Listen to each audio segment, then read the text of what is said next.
বড় লোকের বাড়ির কাজের মেয়ে পুরনো ফ্রিজ আসবে শোনার পরেও নতুন ফ্রিজের যত্ন নিচ্ছিল।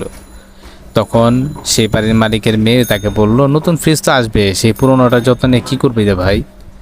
তখন সে বলল, আও মা, এত সুন্দর ফ্রিজ থাকার পরও আপনি নতুন ফ্রিজ আনবেন, কি দরকার ছিল বলেন তো ওই টাকাটা নষ্ট করার?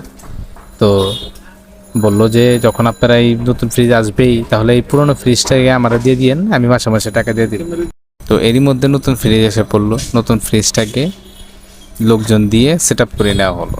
তারপর সেই মালিকিন তাকে বলছিল, তো জামাইকে একটা ফোন দিয়ে বলে একটা ভ্যান নিয়ে আসতে। সে বললো, ভ্যান কি করবে? তো বললো, এত বড় ফ্রিজ কি মাথায় করে নিয়ে যাবি? গরিবের জন্য টাকা লাগে না, তুই আমাদের বাড়ির কাজের মেয়ে না, তুই আমাদের বাড়ির মেয়ে। দেখুন তো কতটা ভালো হতে পারলে একটা মালকিনের কথা বলে।